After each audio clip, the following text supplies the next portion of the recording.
And would the chair advise me of the pending business?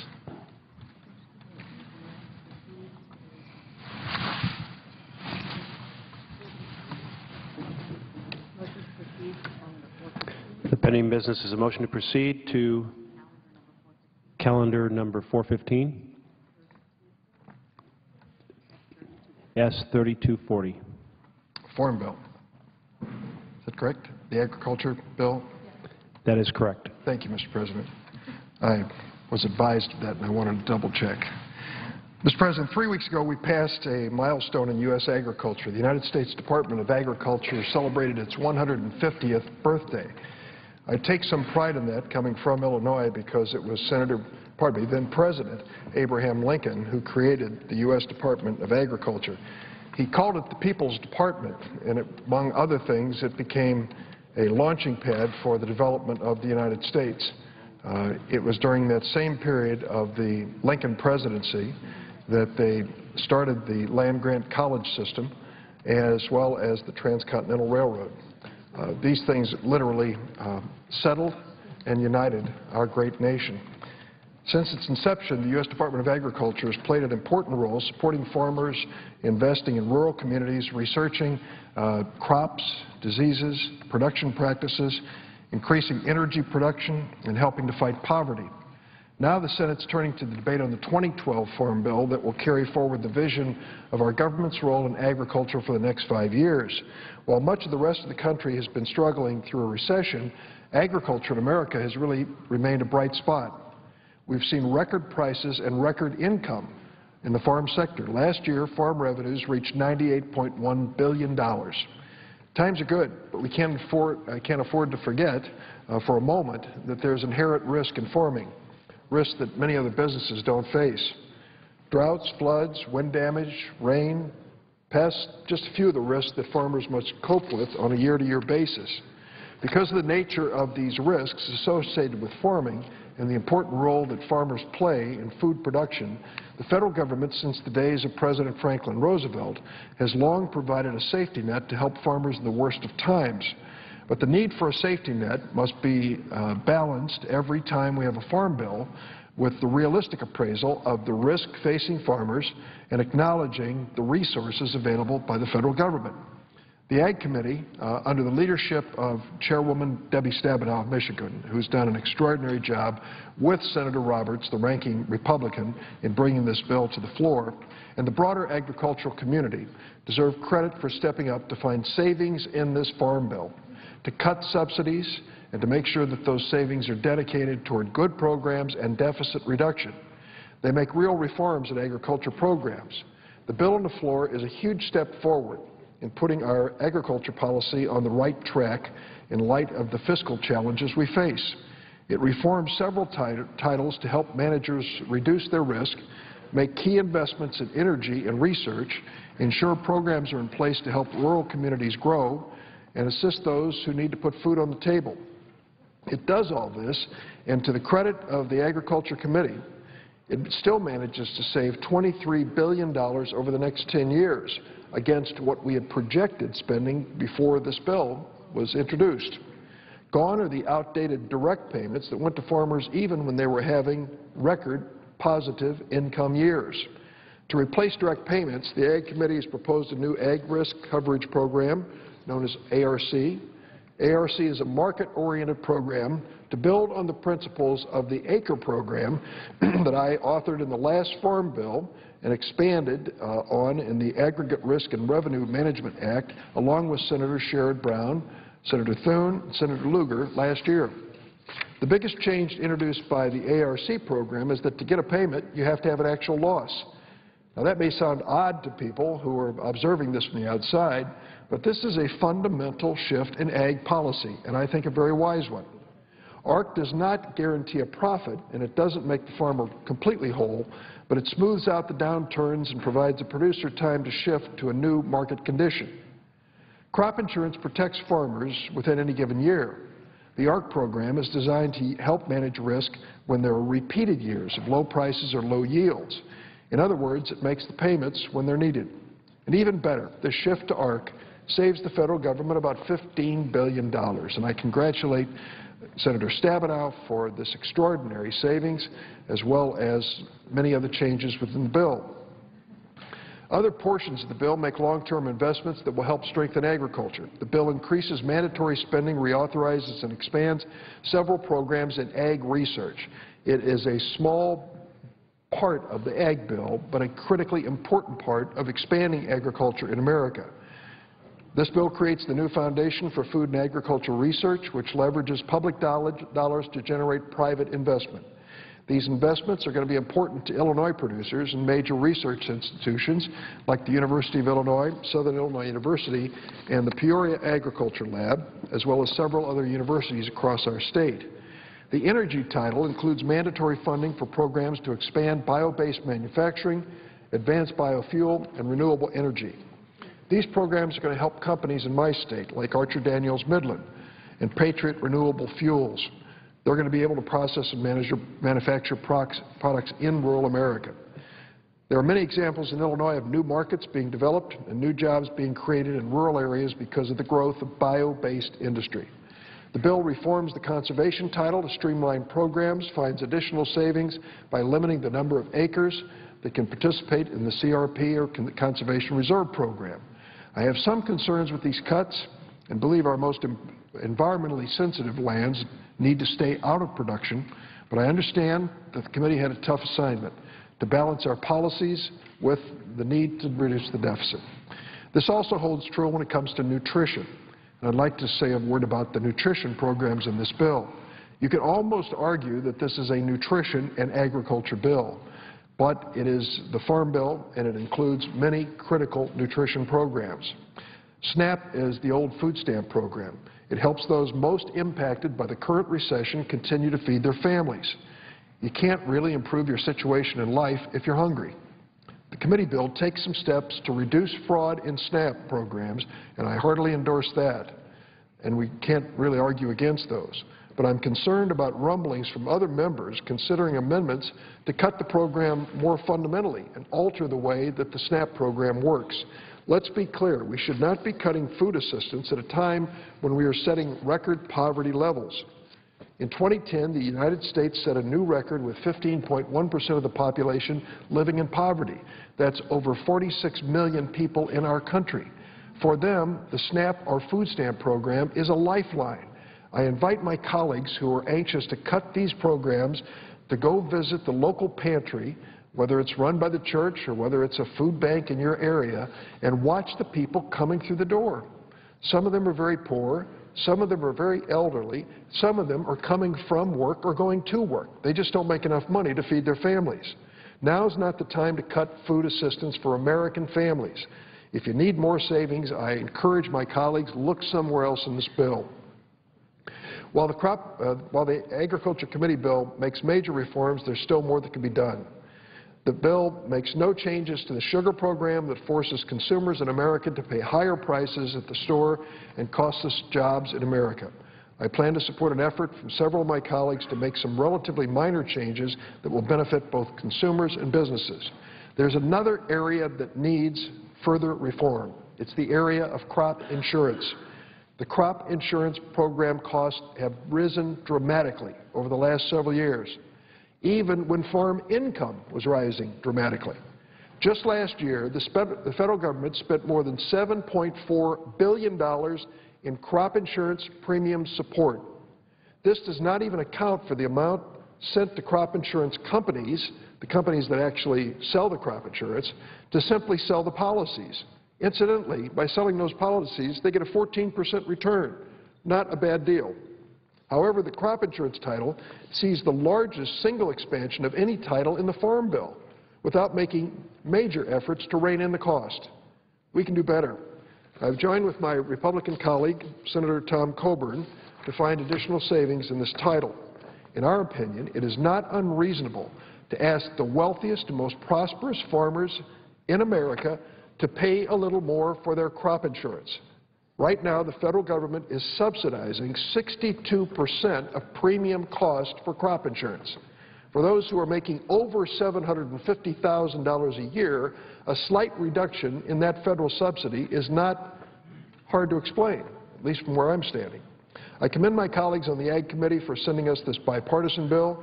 It's a safety net for producers, makes investments in rural America, research and energy development, protects nutrition programs, and actually cuts spending. Look forward to working with my colleagues in a bipartisan fashion to debate and pass the 2012 Farm Bill. I hope they'll all join us in voting for the motion to proceed. I yield the floor.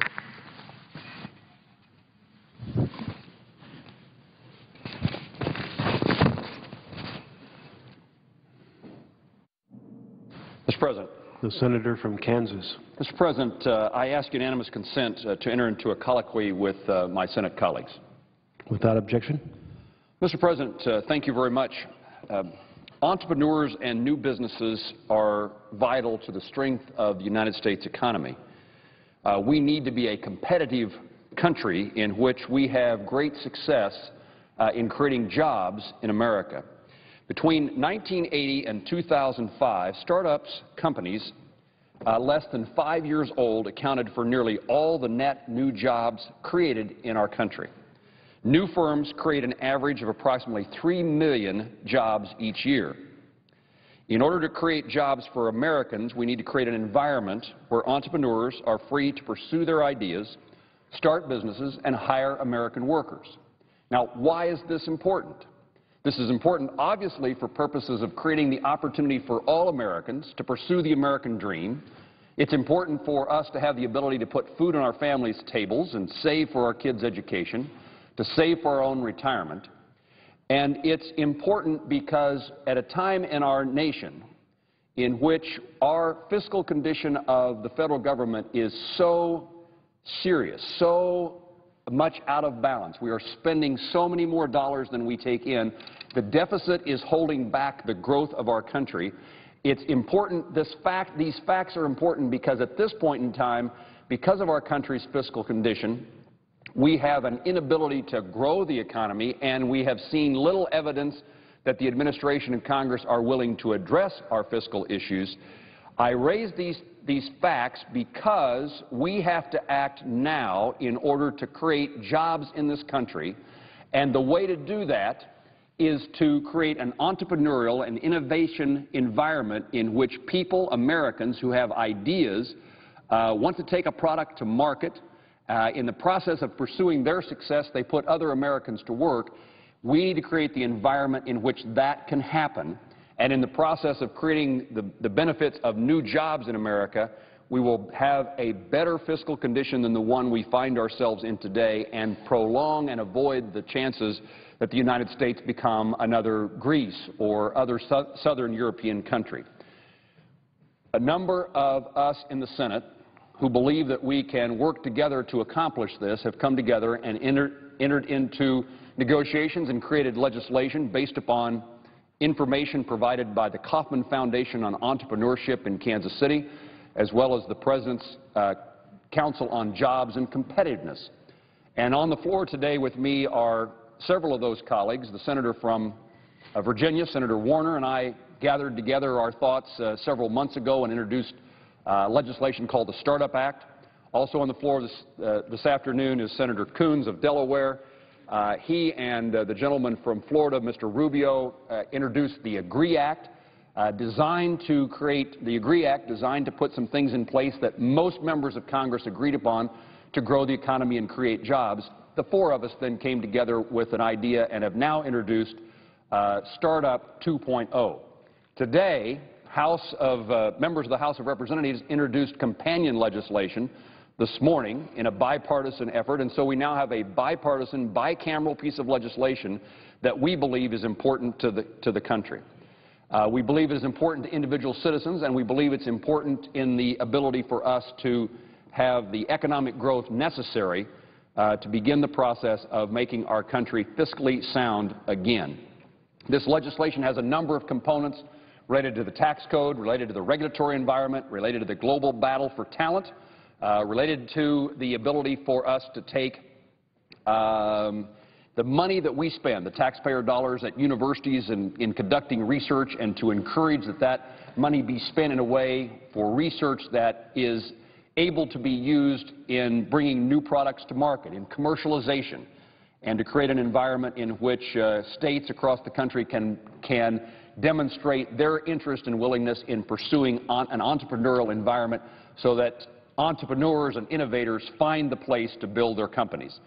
It's an honor to be here this afternoon to highlight this legislation, to encourage our other colleagues to join us, and to approach this in a way that says we believe that this is something more than just introducing a bill, something that is important not just as a symbol that we're working together, but we're of the belief that this is legislation that can follow the Jobs Act that was passed by this Congress, signed by this President several months ago, that we can follow on with legislation that will increase the chances that entrepreneurship is alive and well and America retains its competitive place in a global economy. Let me ask my colleagues if they'd like to join in this discussion, and I would yield to the gentleman, the senator from Virginia. Well, Mr. President, The senator from Virginia. I'd like to thank my friend, the senator from Kansas, for his leadership on this issue. This is something that he and I have spent a lot of time working on, as I know Senator from Delaware, Senator from Florida, and I know we're joined now, our friend, Senator from Missouri as well. We are all new senators. We've said before when we unveiled this, we didn't get the memo that we're supposed to take presidential election years off.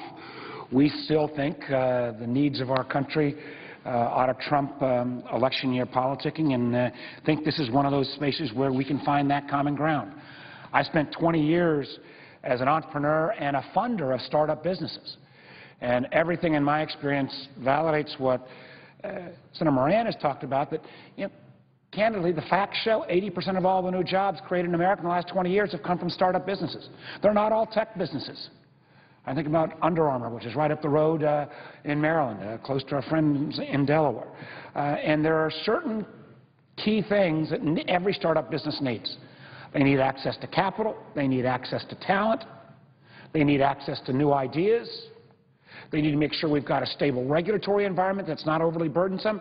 And in each way, so we move the ball in this legislation, both that we've passed and that we're working on right now. I want to Senator Moran mentioned the Jobs Act, which really looked at access to capital issues, how we can perhaps allow companies access to the public markets in a cleaner way. I want to commend the presiding officer as well. He took the lead on a whole new area of fundraising around crowdfunding, crowdsourcing, using the tools of the Internet, in effect democratizing the ability to raise capital.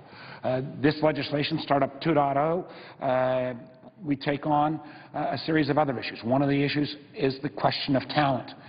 Every country in the world competes for talent. We attract some of the best talent in the world to come to the world-class universities we have. Oftentimes we then train them in science, technology, engineering, and math with graduate degrees. I wish we could fill all those slots in American universities with native-born Americans. But we don't have enough, and consequently we train best and brightest in the world, then send them home to start their businesses. I can tell you, in Virginia, where we are proud to have a vibrant high-tech community, an entrepreneurial community, literally a third of all our high-tech firms in Northern Virginia, one of the founders are a first-generation American.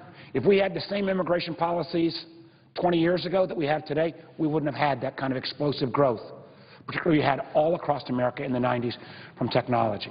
So I want to ask my colleague, the senator from Delaware, a state that punches above its weight, small state, but a state with great universities, a state that's got a rich entrepreneurial climate as well, about, you know, what got you involved. I know you've got a background in business as well on this issue, and I know you want to share as well some of the aspects of Startup 2.0. Well, thank you, Senator Warner. Mr. President, I'm honored to join with the good senator from Kansas, the senator from Missouri, my friend from Virginia, in speaking today in a colloquy, a bipartisan colloquy that is also part of a bicameral process that is trying to send a signal to the American people, to our markets, to our competitors, that we understand that just because we happen to be in an election year doesn't mean that our competitors in China and India and Russia and Europe and in other parts of the world, in Africa and in other places where there's emerging markets or in places where we have well-developed competitors, they don't take this year off. The American people expect that since we're still drawing a salary, we should still be making progress, and we should still be trying to meet the needs of a growing economy that needs to grow faster. And so, as Senator Moran referenced previously, last November, Senator Rubio of Florida and I came together to put a package called the AGREE Act before this Senate. We were pleased that a number of the provisions in that first AGREE Act actually have subsequently become law. One, to ease the path for IPOs, initial public offerings for high-potential, high-growth companies. Another, through executive order, to strengthen intellectual property protection. And we're hopeful the Senate will consider another provision that dealt with bonus depreciation, which is another way to help make investments in equipment for small businesses. And on top of that, Senators Rubio and I have now teamed up with Senator Moran and Senator Warner to take some of the remaining provisions of the AGREE Act and add them in with your Startup Act and now make an improved and broader and stronger Startup 2.0. The pieces that we brought to the party were eliminating the per-country caps for employment-based immigrant visas and making permanent the exemption of certain capital gains so investors can provide financial stability to qualified startups. There's a lot of good ideas in this bill. There's a lot of different ways in which it tackles the issues that my colleagues have already spoken to. Immigration, retaining high-promise entrepreneurial folks who've come and learned in the United States, moving the inventions and innovations on American college campuses to the marketplace more predictably, more swiftly, providing tax incentives for startup businesses, and putting things in the tax code that strengthen our welcoming environment for entrepreneurship, and regulatory relief. Senator Moran really took the lead in making a possible provision in this bill that provides some regulatory relief for startup businesses. In all, these provisions, I think, make for a terrific package, thus the moniker 2.0. It's already attracted some other folks to join us. Before I hand the floor over to the senator from Missouri, I just want to comment on what I think that means. There are trillions of dollars of capital sitting on the sidelines. American corporations have more money sitting on their balance sheets not invested in moving our economy forward than at almost any time in modern history. And that's because they're not sure that this body, that the Congress of the United States, can tackle the very real financial and competitiveness challenges in front of us. And something about the symbolism of what's on the floor today, the agriculture bill, the farm bill, and a bill that we took up and passed just a few weeks ago, the transportation bill, I think is at times lost. The average American sees in the news the fighting, the disagreement, the inability to come together, when in fact two fairly broad, strong, and important bills, the Farm Bill and the Transportation Bill, were passed through committee by strong folks, Senator Boxer of California and Senator Inhofe of Oklahoma, Senator Stabenow of Michigan and Senator Roberts of Kansas. These are folks from both parties with significant differences in their views, but they managed to hammer out these bills, the Transportation Bill and the Farm Bill. And this Startup 2.0, I just want to thank Senators Moran and Warner and Rubio for joining with me and the four of us being able to put this together and put it on the floor today. And to the good senator from Missouri, a freshman in the Senate, but a man of great seasoning and experience in the House and in public service, we're grateful that you've joined us as a co-sponsor of this bill. And I'd welcome you, the senator from Missouri, to speak for a few minutes about how you see this contributing to positive progress for our recovery. Well, I do think there are those things we can agree on, and I'm pleased to be here with my colleagues. I'm glad to join the three of you, and Senator Rubio is one of the co-sponsors of this bill that you all have crafted and put together. You know, good energy policy, good tax policy, good regulatory policy are really important to the future, but there are things we can do right now, even outside of those bigger debates that we need to have as well, that are in this bill.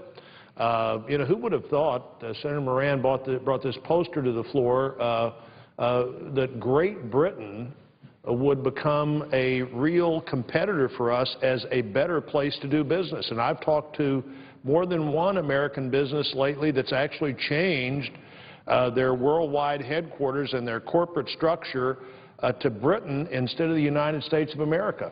And then we've got another, this one is great entrepreneurs are Great Britain. I think entrepreneurs are still the United States of America, but this ad would suggest otherwise. Your next big idea, Canada. You know, Canada's a great trading partner. They're a neighbor of ours. They're a friend of ours. But I don't think we would have thought a decade ago that these countries would be repositioning themselves. And that's happened as well as I think we haven't kept up like we should and we could with things like the Startup Act, but these countries are putting themselves in a position where they understand that private sector job growth is critical. that government can do some things to encourage that, but government doesn't create very many private sector jobs. I believe this bill, one of the reasons I decided to co-sponsor the Startup Act 2.0, the second version of the Startup Act, is I think it does some of the things we begin to need to do. 75% of all U.S. engineering and technology firms in the last decade, the decade that we have really good numbers on, the one that ended just a few years, that ended really in the numbers I have are 1995 to 2005, 75% of the engineering and technology startups were started by people who were born in another country.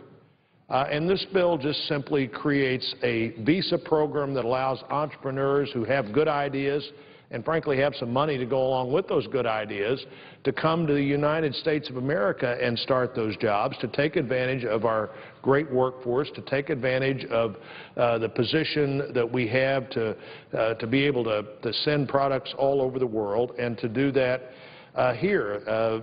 This act also requires that we have a true cost-benefit analysis of rules and regulations.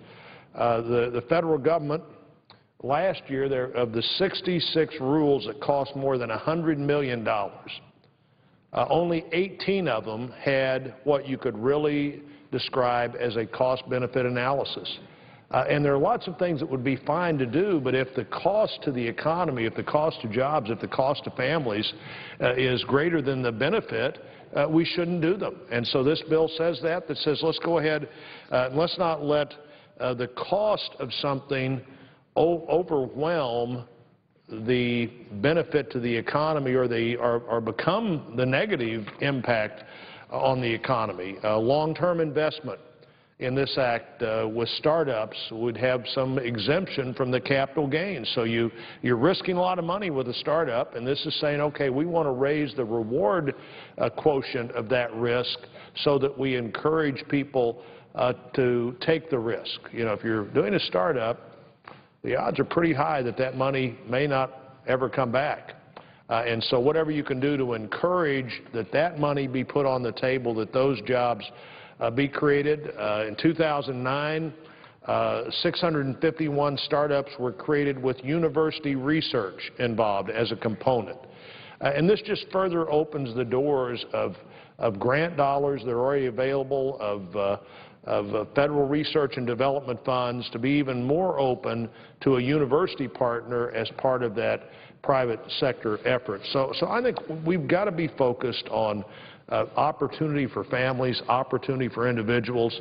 Who really creates the jobs in America? Small business creates the jobs in America. Startups create the jobs in America.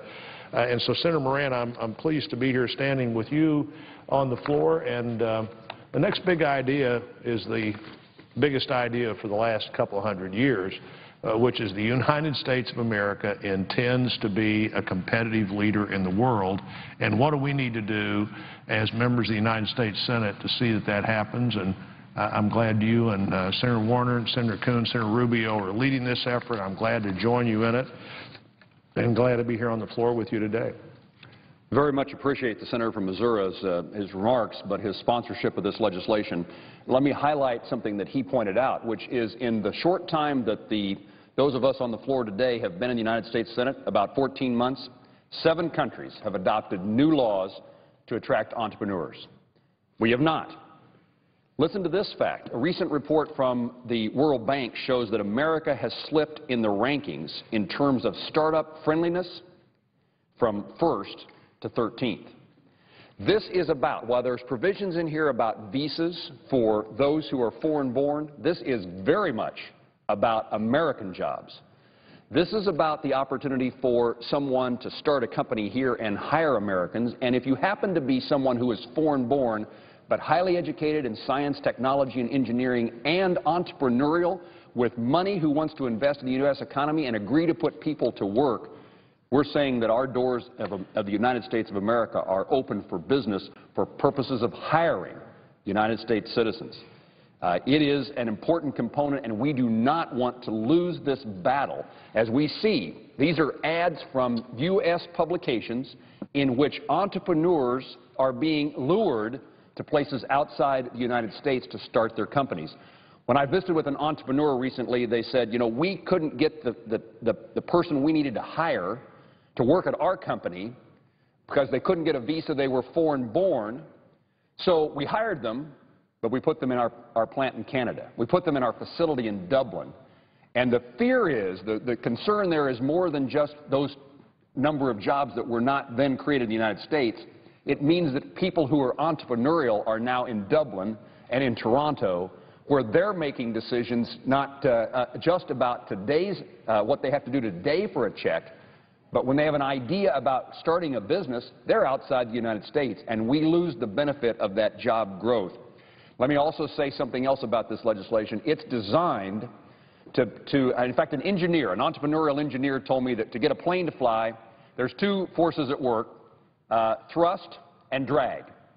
And too many times, in my view, Congress spends its efforts in creating new laws, more spending. It promotes the thrust. What we're doing here is reducing the drag, increasing the chances that a new business will succeed. And before our time expires, let me again return to the senator from Virginia. Again, commend you, Senator from Kansas, for his comments. And you know, just I, like you, quite fond of Canada. Actually, my mom's family is all from Canada. But it is remarkable. Canada, over the last few years, has aggressively sought out worldwide talent. I guess I'd ask the senator from Kansas whether he thinks it really is good policy that what we do now, and let's again make very clear, this is about growing American jobs, because we have more job openings in the advanced fields of science, technology, engineering, and math than there are American citizens applying for those jobs. But I guess I'd ask the senator from Kansas whether it would make sense, if we thought about this from a national security standpoint, would it make sense for us to take let's take, for example, a Chinese lieutenant, send him to West Point, expose him to everything that we have in terms of our national security ideas, and then send him home?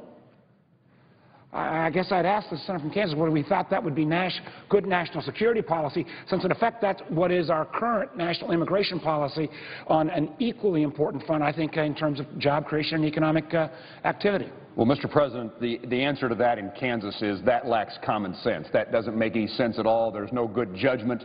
And that's a point I would make in a more broad way, is the provisions of Startup 2.0 are mostly about common sense, things that would make sense to the people of my state and the people of the state of Virginia, who, if you looked at a problem and say, how can we solve it? How can we create jobs, grow the economy? They'd say, these things just make common sense. And that's what this legislation is about. In my view, I would guess that 80% of our colleagues here in the United States Senate at least would be supportive of the provisions in this legislation. And I think the senators on the floor this afternoon and others are out to prove that when there is broad support for common sense ideas, we still are in a legislative body that can accomplish things, and that, as the senator from Virginia is fond of saying, we didn't get the memo that says we don't work during an election year. The American people expect us to make the necessary accomplishments to grow the economy, to put Americans to work, and to get our fiscal house in order. And again, I would ask if the senator from Virginia has any items to close, and if I just hope that our colleagues, we can get a number of our other colleagues to join us on this. This doesn't fall on a traditional Democrat-Republican lexicon. It is really about more future versus past. This is the future. It is a global competition. It's a global competition for talent. It's a global competition for ideas. It's a global competition for capital. This is where job creation is going to come, and I look forward to working with you and all of our other colleagues to make sure not only that we get the support here, but we get the support in the House, we get this bill passed. And with that, I thank the presiding officer and thank my good friend, the senator from Kansas.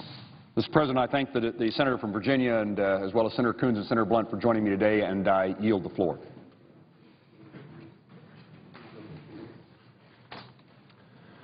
Under the previous order, the Senate will proceed to executive session to consider the following nomination, which the clerk will report. Nomination, the Judiciary, Jeffrey J. Helmick of Ohio to be United States District Judge. Under the previous order, there will be 90 minutes of debate equally divided in the usual form.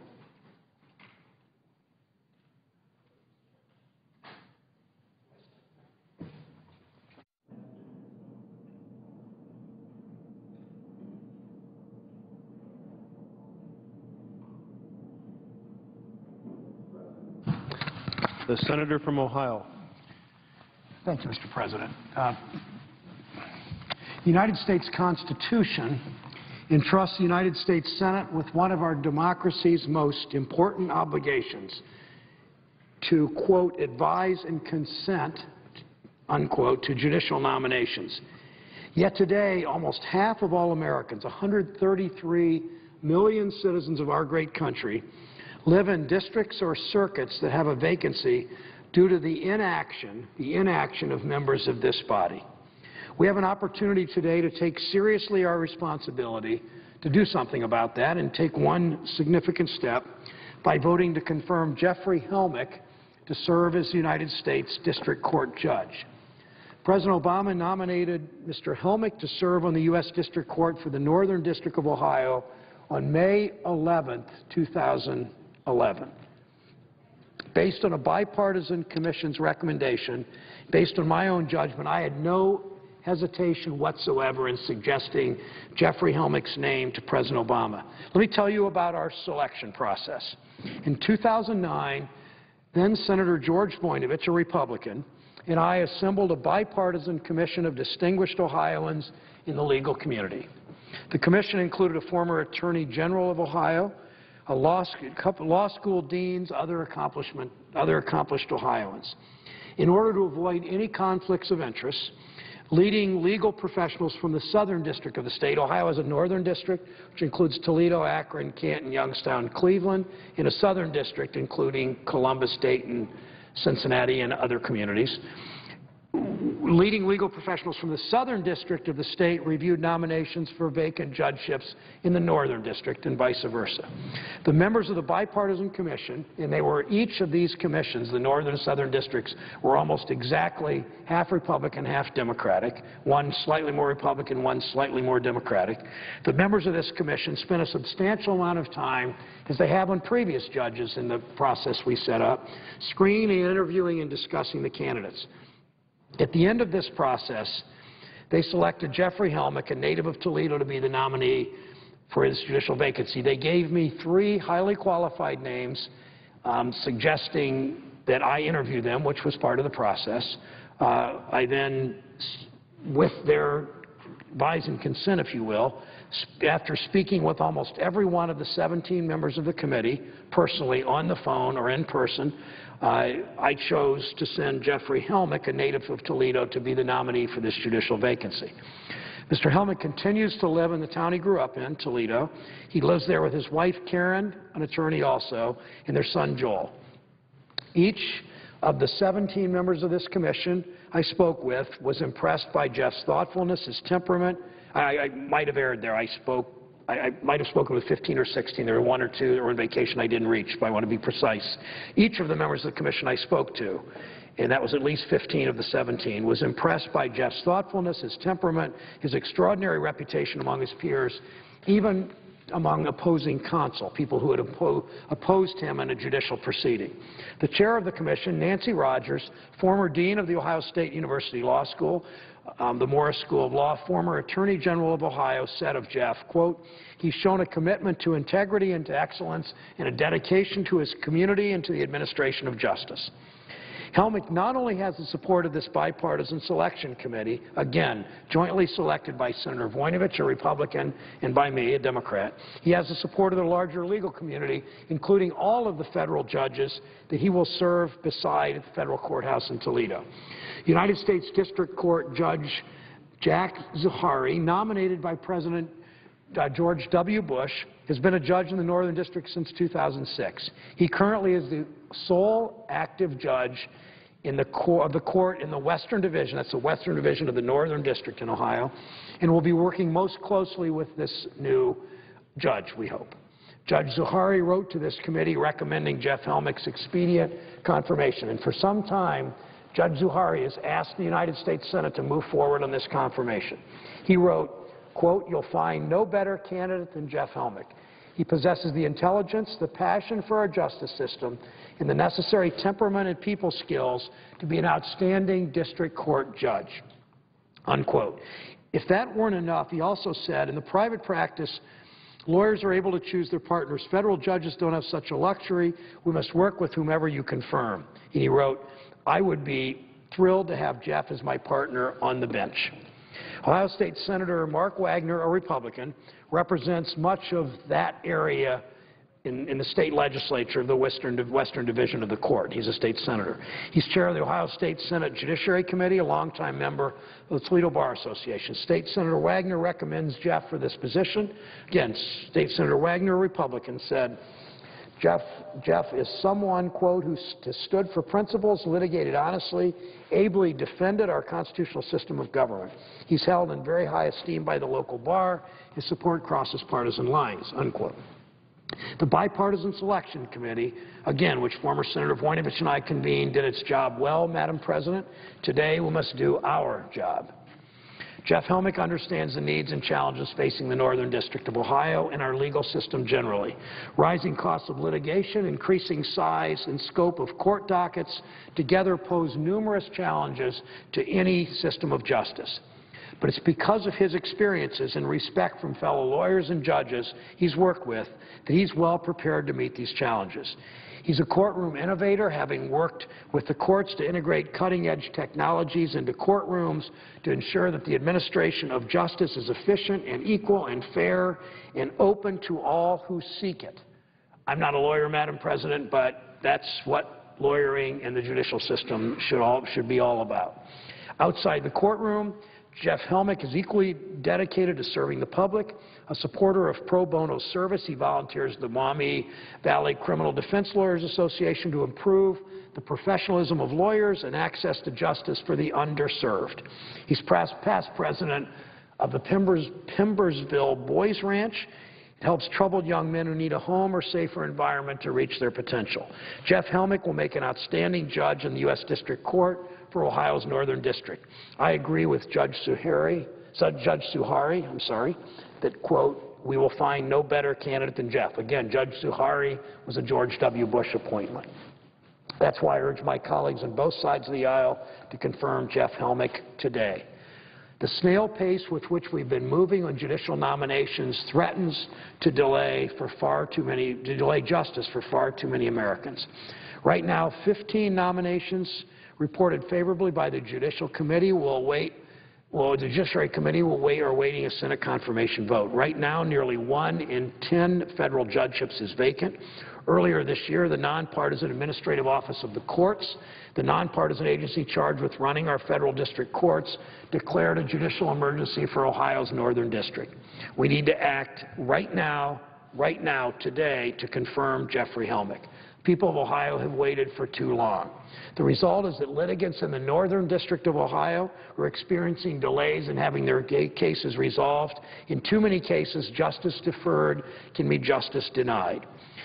In June of 2010, U.S. District Judge James Carr took senior status, creating a vacancy in Toledo's federal courthouse. June 2010, almost precisely 2 years ago. For these 2 years, Jeffrey Helmick, who enjoys, for most of 2 years, I spoke with him in August, if my memory is correct, saying I wanted to send his name to the President, telling him the delay may be several months, maybe even a year, never dreaming that partisanship in this body would mean the delay was 2 years. For these almost 2 years, Jeffrey Helmick, who enjoys, again, the enthusiastic support of federal judges appointed by presidents of both parties in Toledo, enjoys the bipartisan support of me and of Senator Portman, a Republican from Ohio. For these 2 years, Jeff Helmick's had his nomination placed on hold at enormous political cost. Helmick is not an enormous cost in many ways. Justice denied, justice delayed, justice denied. Helmick is not a partner at some big law firm where others can help him or help with or help take over his cases. Instead, he's at a small firm where the clients are his own. As a result, his practice and his clients have been placed in limbo, not knowing when he will be nominated, when he will actually be confirmed. Now, some 2 years later, we can finally ensure that the U.S. District Court for the Northern District of Ohio finally has its long-standing vacancy filled. Today, we can confirm Judge Jeffrey Helmick as a judge, a brilliant and distinguished lawyer who was nominated by the bipartisan commission, whose members, again, were appointed by former Senator George Voinovich and me. And we must confirm Jeffrey Helmick, Madam President. He has the support of his colleagues and from Republicans and Democrats in my home state. Madam President, one more brief story. I came to the Senate, as the presiding officer did, in January of 2007. Soon after I came to the Senate, I was presented with the nomination of a potential federal judge, now Judge Leoy, from Canton, Ohio. And Judge Leoy, then hoping to be a judge, I believe she was a common pleas judge, I don't remember for sure at the time, and she had been selected by two Republican senators, Senator DeWine, who was my predecessor, and Senator Voinovich, neither of whom is in the Senate today. She had been selected and vetted by two Republican senators in a process not nearly as bipartisan or I don't think as vigorous as ours, or as rigorous as ours, nominated by President Bush, sent to the United States Senate as a senator from Ohio. I had the opportunity, if I'd chosen, to block Sarah Leoy, Ms. Leoy's appointment. So the chairman of the Judiciary Committee, controlled by the Democrats, my party, in considering a nominee by the Republican president, sent to the Senate by two Republican senators. Her name was presented to me. I sat down with Ms. Leoy for perhaps an hour, interviewed her, talked to others who were familiar with her and her background, found her to be a woman of integrity, found her to be qualified. I immediately sent her name to Senator Leahy, the chairman of the Judiciary Committee, and I said, she has my support. I don't have the precise date, but within only a few weeks of my coming to the Senate and meeting future Judge Leoy, she came to the floor of the United States Senate and was selected. Contrast that with what's happened today with dozens and dozens of judges. I plea with my colleagues to confirm a qualified, smart man with great integrity from Toledo, Ohio, who has been vetted by both parties, who has waited long enough, and more importantly, the people of the Northern District, where a judicial emergency has been declared, deserve this nomination to be confirmed so that he can begin to serve the people of the Northern District and the western area of the Northern District of the Federal District Court in Ohio. Madam President, I suggest the absence of a quorum. The clerk will call the roll. Mr. Akaka.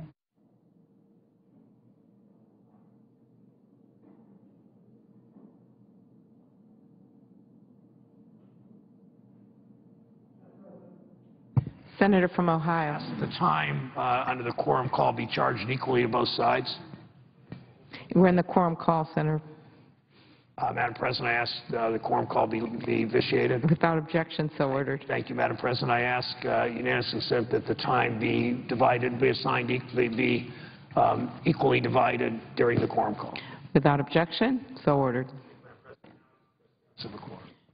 The clerk will call the roll. Mr. Akaka.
The senator from Ohio is recognized. Unanimous consent to dispense with the quorum call. Without objection, so ordered. Madam President, I ask to speak for 5 minutes as if in morning business. Without objection, so ordered.